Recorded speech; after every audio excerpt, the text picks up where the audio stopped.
And with a click of a button, I'm recording. Good morning. Before we get started, I thought I'd talk a little bit more about my characters and their backstories, I guess. Just a little bit more. Just because, like, whenever I make a character, I always feel like I never really know who they are until I start playing them. But as soon as I start playing them, it's like, oh, this is this type of person, you know? Like, for example, Mug, who I'll talk about first. I really just saw him as being an old man who was kind of useless, but then last time he, like, rolled really well. So I kind of see him more as being a person who's just really overconfident with how able he is, but can still get things done sometimes, like anyone could, you know? Even with really crappy stats, he can still roll well. And you still see him as being like nearly 100 years old, and he's covered in scars, so I kind of see him as like his whole life he's like always thought he was going on these great adventures, but then gets knocked out pretty much right away in every fight or whatever. And so everyone else like goes ahead without him, but then he like wakes up and like, we did a great job at that adventure at the end of the adventure when they already did everything. So he missed out on leveling up and getting any good loot or anything. But in his own mind, he's been a great adventurer his whole life. So he's just like really overconfident and very old since his adventuring days, quote unquote. He's been working as a sailor, which is where he met Wrath. And Wrath is a mountain dwarf who became a sailor, so I see her as kind of, I guess, rebelling against her parents, who were just typical mountain dwarves who were like, you don't want to go on the water, and like that's been her dream, to be a sailor, so she had to run away from home to go out on the water and be a sailor, a mountain dwarf sailor. She wishes that her parents would just accept her, but she also accepts that they won't. She's said goodbye to her old life, but life at sea isn't all it's cracked up to be, so she's being an adventurer just for maybe a couple missions before planning on going back out to sea as soon as this one's over, pretty much. Also, she's met Mug before, and even though she doesn't agree with his harebrained schemes, she always finds them entertaining, so she's kind of watching him, too. That's why she's here. Gabe, like I said, is an orc, but he looks very much like a tiefling, so I kind of decided that he was transformed by a witch. He was cursed by a witch to look like a tiefling, and until he's able to afford the correct shape change or anti-curse. And I was thinking maybe he had like a wife and family, and he's just been hiding from them because he knows they won't accept him in this form, and he's hoping to get back to his old form. Which I also just realized that the plot of the first Deadpool movie. Oh well. And then there's Eska, who I talked about before. And truthfully, I have changed her backstory that much. I kind of just see her as being kind of both innocent and maybe a little entitled too, because she just grew up in a monastery her whole life and doesn't really know much about the world, and was just like handed these warlock powers, I think, by a great old one. I forget which. Eska. Yeah, a great old one gave her powers, but she thinks her god did it, and she's a sorcerer. But she's actually a warlock, and she just doesn't realize. So that's what I decided for their backstories. The other thing I kind of was thinking about was just if this is really roguelike enough. So I decided that, well, like I said, I don't mind if they long rest all the time. But I think I decided that their rations, when they long rest, it costs one ration each. Partly because I'm not going to pay attention to how much water they get. So I decided the other half of the ration, the other pound of ration, is the water they need to drink. And also they'll cover the fact that just because they're going to be like diving into a bunch of dungeons, I'm not really sure how available water is, and I don't really want to have to worry about it. It's just not my thing. Not for this campaign anyway. Might think about it for the future if I want things to be a little more realistic. The other thing that I still haven't decided about is maybe doing something to make these fights a little harder, but they are level 1, and they're not this is like a beginner campaign and stuff, but I don't know, just when they were fighting this one giant rat earlier in the last campaign at the end, because then they were fighting 4 giant rats, that was about what I wanted, in that things were pretty hard. One person went down right away, you know, and they all got pretty beat up, right? Like, I want things to be challenging, and then they fought this one rat, and I don't think any of them got hurt, you know. I mean, Mug was the only one who could have gotten hurt, I guess, but it just wasn't what I expected. Or it's not the level of difficulty that I want, I guess. But I guess not everything can be difficult, and maybe I should just stick to what it is and just not allow too much long resting, I guess. Well, long resting is dependent on how many rations they have. Oh, and with that in mind, I was also thinking that when they kill monsters who aren't undead, maybe they could get a ration out of the monster depending on how many spaces the monster takes up. Like a giant rat will get you 1 ration, for example. Or anything that's medium-sized, but something that's like double the size. I don't know if there's anything double the size in this whole dungeon. Or, you know, it takes up 4 spaces. You get 4 rations out of that. As long as it's not undead. Or inedible, like some things are like, have acidic blood or whatever. Or mimics. Well, like mimics, I guess. But if things are inedible, they can't. Okay. Just some added rules. Let's, and their backstories. No more of their backstories. So those are the only tweaks I've made so far. I'll probably make more tweaks in the future to how I want to do like this roguelike campaign. For now, I think I will avoid upping the difficulty level of these fights, just because it's supposed to be like ramping up slowly. I know it gets harder. It gets more difficult not too long. Alright. So, at the end of the last session, Mug climbed down to that pit in order to get some equipment on a dead body, but then was attacked by a giant rat. With their forces combined, they were able to kill it, and now they are moving forward. Mug, who has appointed himself their leader, is just like, huh, that wasn't anything. Let's go into the next room. I'm sure there's nothing to worry about. And he just kicks down the door. No big deal. And so I just realized, the dynamic lighting's on.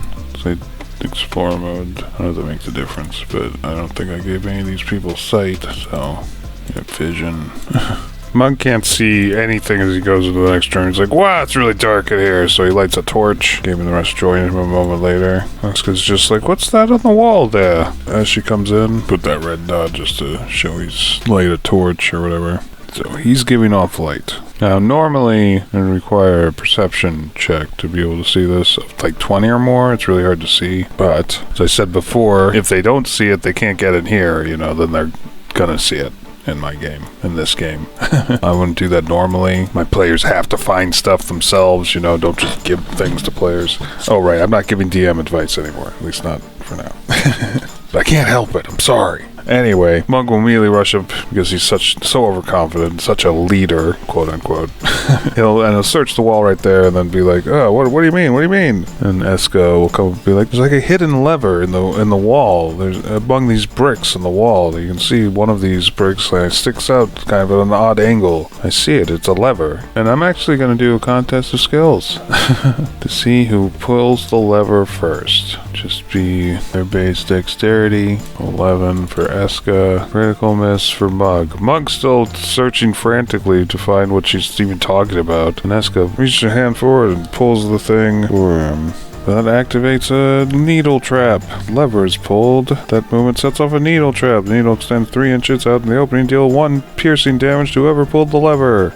I guess it's not poisoned or anything. Just a needle that pokes her. Ow! She says. That opens the door in the wall here. This isn't that important, but... The secret door. The chamber opens. This pocket chamber is damp and cold. The skeletons of 3 long-dead archers slump against rubble-filled arrow slits along the east and south walls. And Mug's just like, wow, look at all this stuff on the skeletons. But as soon as he enters, the skeletons stand up, and everyone rolls for initiative. So Gabe goes first. He hears his Mug shouts like, they're alive! Gabe takes a few steps forward. He's like, actually, they're undead. So that was 10 feet of movement. He could rush in there and get in between them and draw their fire, pretty much. What's his, AC? He might do that. 18. He only has 10 hit points. And all the skeletons go next. I think Gabe would probably stay back and just say, get back from there. Even though he can't attack or anything, because he doesn't have a range attack. I think Gabe is going to rush in there and attack. But then again, yeah, he will. He's the charlatan with the heart of gold. He's like, you two, get back! Stay behind me! And he'll attack with his short sword. It's both do the same damage and everything, but yeah, so whatever. Oh, he misses. Well, that sucks. Alright, skeleton 1 will stand up and attack Gabe. 8 piercing damage. Oh god. Next skeleton will attack. 22, another 8 piercing damage. Well, Gabe goes down. Should have kept him outside. He's unconscious. Well, he falls prone, and he's unconscious. And that sucks. So then this skeleton will go, he'll stand on his unconscious body. I'll just put him there to show. And attack Mug. And that missed. Mug blocks it. Mug's just like, Gabe, we'll save you. And then he'll attack the skeleton with his scimitar. 11, that doesn't hit. Alright, cool. Eska, she gets behind Mug. I just remembered Mug's a paladin. He should have used... he'll do it next turn, whatever. Eska, she's lay on hands. Cast Toll the Dead. The skeleton makes a wisdom saving throw. Failure. He takes 1d8 damage because he hasn't been damaged yet. Next time he'll take 1d12. Well, if it happens again. So, he's damaged at least. Wrath's turn. I don't think Wrath can do anything. Oh, she can throw her hand axe. I guess she could throw any of her weapons, but she will stand there and throw her hand axe. 14, that hits. 5 more damage. Down to 3. Slashing damage. Bludgeoning damage would do twice as much damage. Gabe makes a death saving throw. Pass. 1 success. And the skeletons go. Okay. Well, they can't do anything else. So, because they'll just attack anything that's alive. Even though this is a bigger threat and stuff, they can't go through their friend, right? And it specifically says they won't use the bows. Or wait. Actually, maybe they could shoot through. Oh, it just says they won't use the magical arrows they have. So, I guess he will fire an arrow at Mug. These skeletons kill everyone, that'd be so funny. Tragic. I was just gonna have him attack the unconscious body, but nope. Shoot at Mug, that missed. He'll move here so you can see Mug and then shoot at him as well. Alright, that is the next one, right? Yeah. 17, thanks for the shield Mug just found. That doesn't hit him. Final one. Will attack Mug with his short sword. That does hit. 5 damage. Wow. Mug, you're down to 1 health. Ah! It's Mug's turn. He will use Lay on Hands to heal Gabe for 1. Gabe, as he wakes up, immediately pushes the skeleton out of the way. Ah! I don't think they can share space anymore. And then, thanks to that, Mug can back up. And he will. Be like, let's let them come to us. What we did was obviously a bad idea. Eska, good idea. She'll back up some too. And then she'll use Toll the Dead on that one. Wisdom saving throw. Failure. 1d8. It's not damaged yet. 2. Still now it's damage and stuff. Wrath can't do anything, but she'll move ahead to block the path. Or maybe she'll move to here, because then only one of them can attack. Oh no, because they have bows and arrows and shit. She'll do that far to block the path. Then cover Gabe's retreat. Gabe uses half its movement to stand up. Disengages as its action. And then moves 15 feet back. Ready for anything. No, and his death save goes away. And Skeleton will switch back to his sword and move forward to attack Wrath. 13. Does not hit. Next skeleton, move there to shoot at Wrath. Oh, critical hit. Oh shit. Wrath is down. Okay. Alright, this skeleton, which can then move out. And we'll move there, just so it's not standing on Wrath, and attack Gabe. Oh, that hits, and he's down too. Again. Well, it's just gone from bad to worse, Mug says. Mug will dash over to there, and then, well, not dash, just move over to there, and then heal one of them. He'll heal Wrath this time, I guess. 1 more point. Okay. Use 2 of his Lay on Hands. He's healing her for 1 point, so she's no longer unconscious. She is prone, however. It's a good thing for prone. Use that for prone. So, Eska's turn. She will Toll the Dead, the one that's most injured right there. Makes it. Damn. Eska's gonna move to the door, kind of get ready to run, but she's not ready yet. But she's just like, maybe we should get out of here. I don't think we're gonna make it. Wrath. It's just like, we'll make it. And she stands up, and she'll attack the more injured one. Attacking with her maul. Missed. Gabe makes it a saving throw. Failure. Skeleton attacks Wrath again, but she blocks it. That skeleton will shoot an arrow at Wrath again. That hits, and she goes down again. Well then, she just got back up. This skeleton moved to here and attack Mug. Mug blocks it. Mug's turn. This time, I'll give 1 point to Gabe. So Gabe wakes up again. Just like, I don't want to die here. Gotta see my wife and kids one last time. And use another lay of hands. That's it. Eska will toll the dead that one again. Wisdom saving throw. Critical failure. Just normal failure in this, but D12 damage just enough to kill it. 1 skeleton down. Maybe we can make it, she says. Wrath makes a death saving throw. Failure, but won't matter because Gabe will stand up and use one of his lay on hands so that she is awake again. Skeletons, that one. Damn, Wrath is still on the ground, so he gets advantage on this attack. He missed anyway, nice. Next one, I'll have it make, let's say, a wisdom saving throw to see if it even notices that she's awake again. Oh, I didn't call my shot. Well, I'll say 12 or more and roll again. Oh, 12. So he did see it. So this is with advantage because she's on the ground. Yep, she's down again. Damn. That's the dead one. Mug. He'll raise her again. So he's down to his last lay on hands. Yeah, that's all he'll do. Eska. She will use Toll the Dead on that one. So if I'd remember, I'd just roll wisdom for them. Just if it's 14 or less. It says she used a D12 because injured. 9 damage total. Nice. Okay, Wrath is awake again. Now she stands up and will attack the skeleton with her maul. Missed. Damn. Never said I was very good at being a fighter. She says. Better being a sailor.